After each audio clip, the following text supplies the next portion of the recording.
Hello friends, आपका स्वागत है हमारे यूट्यूब चैनल टोटल लर्निंग में। तो दोस्तों, आज की इस वीडियो में हम लोग बिहार बोर्ड के एग्ज़ाम 12th एग्ज़ाम के लिए मोस्ट इंपॉर्टेंट टॉपिक अर्धचालक अंग्रेजी में सेमी कंडक्टर को पढ़ने वाले हैं आज की इस वीडियो में।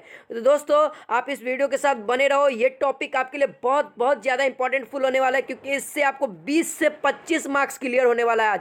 आज मैं बहुत ही आसानी से 20 से 25 मार्क्स क्लियर होगा, क्योंकि आपके पास 70 ऑब्जेक्टिव हो गया है, जिसमें से 35 रंगना है। और तो सोच लीजिए, आपके पास 50% का ऑफर है, तो इससे क्वेश्चन भी बढ़ेगा। क्वेश्चन बढ़ेगा तो सारे टॉपिक में से क्वेश्चन बढ़ेगा, तो इसीलिए आपका जो नंबर है वो भी ज़्यादा नंबर का आने के चांसेस है। इससे 20 से 25 नंबर का यहाँ से आएगा। तो वीडियो को आप लोग पूरा एंड तक देखो, और मैं इतना तो कह सकता हूँ कि आपका 20 से 25 मार्क्स इस वीडियो से आज कंप्लीट होने वाला है। तो आप इस वीडियो को पूरा देखो। तो चलिए इस वीडियो को शुरू करते हैं।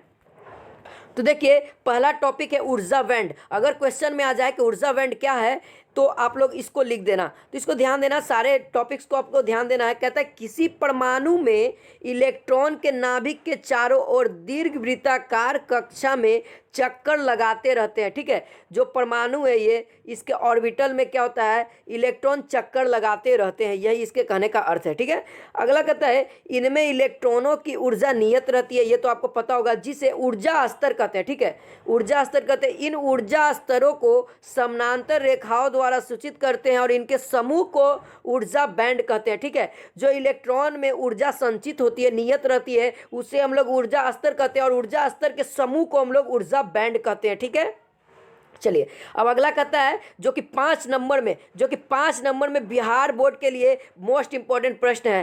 कहता है एकदम सेम टू सेम यही प्रश्न आता है 5 मार्क्स के लिए दोस्तों। तो ये 5 मार्क्स आप लोग ले लेना है। कहता है ऊर्जा स्तर के आधार पर सुचालक, कुचालक तथा अर्धचालक को परिभाषित करें। यही क्वेश्चन आपके बिहार बोर्ड में आता है, एकदम सेम टू सेम हूबहू। ठीक है, तो देखिए इसका आंसर देखिए किस तरीके से देना। तो चलिए पहले चालक को डिफाइन करेंगे। ठीक है, कहता है वैसा पदार्थ जिसमें चालन बैंड तथा संयोजी बैंड एक दूसरे से आच्छादित होते हैं तथा इनके बीच वर्जित ऊर्जा अंतराल नगण्य होता है, उसे चालक पदार्थ कहते हैं। देखा कितना आसान भाषा में लिखा गया, आपको आसानी से याद हो जाएगा। जैसे में हो जाएगा लोहा, सोना, चांदी, एल्युमिनियम इत्यादि। अब देखिए डायग्राम कुछ इस तरीके से बना देना है। यहाँ पे जो वर्जित ऊर्जा अंतराल है एकदम नगण्य रखना है, यानी कि नहीं रखना है। तो ये वाला आपका क्या हो जाएगा, ये वाला चालन बैंड हो गया, और ये वाला आपका संयोजी बैंड हो गया। तो इनके बीच का जो ऊर्जा अंतराल हो गया नगण्य हो गया, यानी कि ये कौन सा पदार्थ का हो गया, चालक का हो गया। ठीक है, अब बात करते हैं कुचालक में, यानी अचालक। तो कुचालक का डिफिनेशन कुछ इस तरीके से देना है, वैसा पदार्थ जिसमें चालन बैंड तथा संयोजी बैंड एक दूसरे पर आच्छादित नहीं होते हैं, अर्थात इनके बीच वर्जित ऊर्जा अंतराल बहुत अधिक हो, तो उसे कुचालक कहते हैं। जैसे प्लास्टिक, लकड़ी, रबर, इटिसी यानी इत्यादि। तो देखिए इसका डायग्राम कुछ इस तरीके से बनाना है। ये आपका चालन बैंड हो गया, ये आपका संयोजी बैंड हो गया। ठीक है, और इसके जो बीच का जो डिफरेंस आ रहा है, ये आपका क्या हो गया, ऊर्जा अंतराल हो गया। अगर ये वाला आपका ढेर मनी है, तो समझिए कि ये कौन सा हो गया, आपका कुचालक हो गया, और नहीं है तो आपका चालक हो गया, और थोड़ा सा है तो वो अर्धचालक हो जाएगा। देखिए जैसा कि अर्धचालक का डिफिनेशन आपके सामने है। कहता है वैसा पदार्थ जिसमें संयोजी बैंड तथा चालन बैंड के वर्जित ऊर्जा अंतराल की चौड़ाई कम हो, तो उसे अर्धचालक कहते हैं। जैसे सिलिकॉन, जर्मेनियम, सेलेनियम, एटीसी। ठीक है, देखिए अब इसका डायग्राम, अर्धचालक का डायग्राम बनाया नहीं जा सकता है। ठीक है, तो इसको हम लोग डायग्राम नहीं लिखेंगे तो भी चलेगा। अब बात करते हैं अर्धचालक के प्रकार। हाँ जी, अर्धचालक के कितने प्रकार हैं, तो देखिए यहाँ पे साफ साफ लिख देगा, अर्धचालक के 2 प्रकार होते हैं। ठीक है, इसका 2 नाम है। पहला शुद्ध अर्धचालक कह सकते हैं, या निज अर्धचालक कह सकते हैं, आपको एग्जाम में दिया रहता है। एक दूसरा अशुद्ध अर्धचालक या बाह्य अर्धचालक। सभी का दोनों का 2-2 नाम है, आपके एग्जाम में कोई भी आ सकता है, तो आपको कंफ्यूज नहीं होना है। ठीक है, चलिए तो इसका राइट आंसर देखते हैं। देखिए इसका डिफिनेशन देख लेते हैं। तो देखिए यहाँ पे जो शुद्ध अर्धचालक अथवा या निज अर्धचालक को, इसका डेफिनेशन क्या कहता है, सामान्य अवस्था में शुद्ध जर्मेनियम या सिलिकॉन निज अर्धचालक कहलाते हैं। इसे आंतरिक अर्धचालक भी कहा जाता है। ठीक है, सामान्य अवस्था में जो शुद्ध अवस्था जो होता है उसको हम लोग क्या कहते हैं, निज अर्धचालक कहते हैं। ठीक है, अब देखिए जो बाह्य अर्धचालक होता है, यानी कि अशुद्ध अर्धचालक, उसको क्या कहते हैं। डेफिनेशन, जब शुद्ध अर्धचालक में तिरिक संयोजी ठीक है, त्रिक संयोजी या पंच संयोजी अपद्रव्य यानी कि अशुद्धि मिलाया जाता है तो इससे बने अर्धचालक को अशुद्ध या बाह्य अर्धचालक कहते हैं। बहुत ही सरल भाषा में मैंने लिया है। देखिए, जब शुद्ध अर्धचालक में त्रिक संयोजी या पंच संयोजी अपद्रव्य को मिलाया जाता है तो इससे बनने वाले अर्धचालक को अशुद्ध अर्धचालक कहते हैं।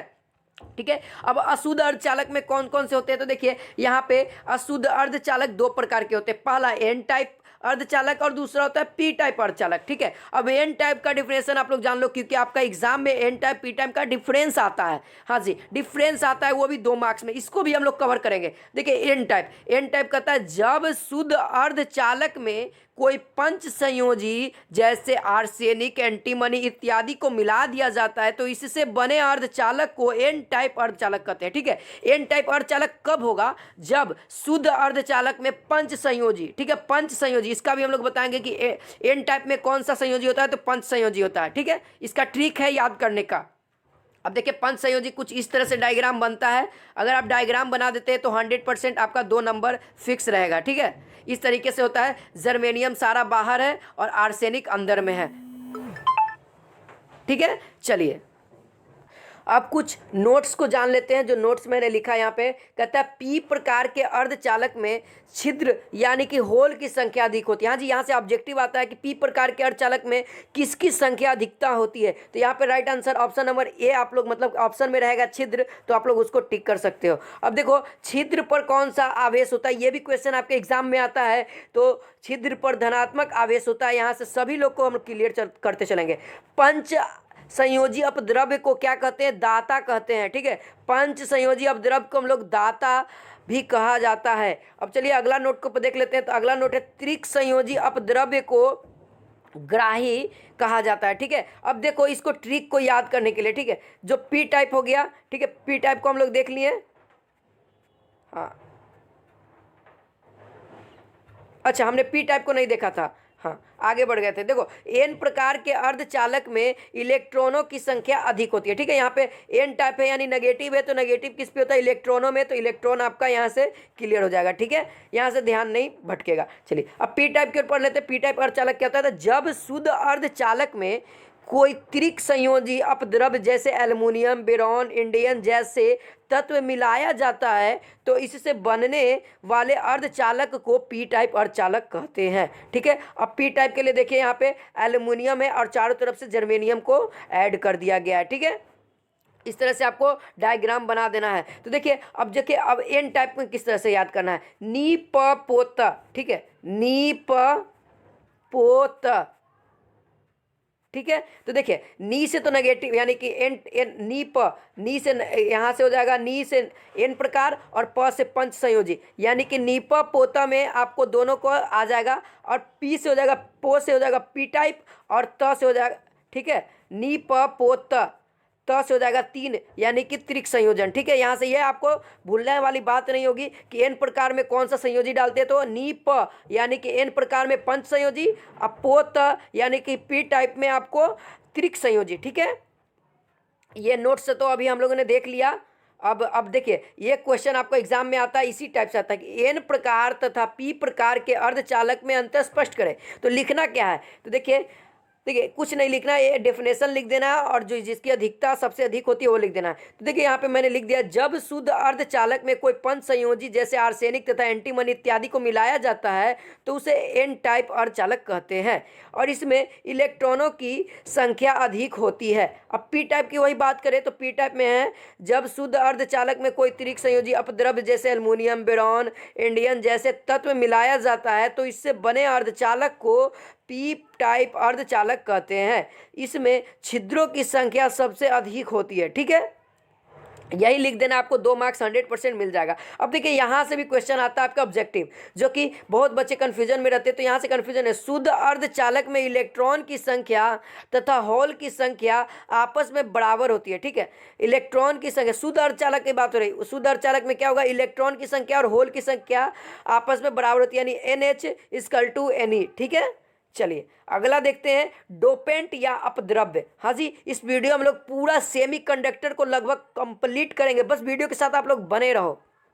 तो देखिए जो अगला टॉपिक है हमारा डोपेंट या अपद्रव्य। शुद्ध अर्धचालक में मिलाए जाने वाले अशुद्धि को डोपेंट या अपद्रव्य कहा जाता है। ठीक है, यह भी क्वेश्चन आता है आपके बोर्ड एग्जाम में, बिहार बोर्ड के एग्जाम में आता है 2 नंबर में कि अपद्रव्य किसे कहते हैं। तो यही वाला आंसर लिख देना, शुद्ध अर्धचालक में मिलाए जाने वाली अशुद्धि को डोपेंट या अपद्रव्य कहा जाता है। अब अगला टॉपिक आता है डोपिंग।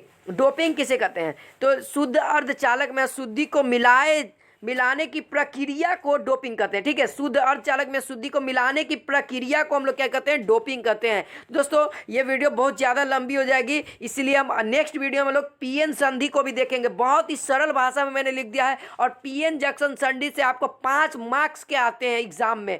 तो मिलते हैं नेक्स्ट वीडियो में। तो आशा करता हूँ आपको समझ में आया होगा। अगर समझ में आया है तो आप लोग लाइक करिएगा वीडियो को। अगर किसी भी तरह का दिक्कत हो तो कमेंट सेक्शन में आप लोग हमें ज़रूर बताइएगा।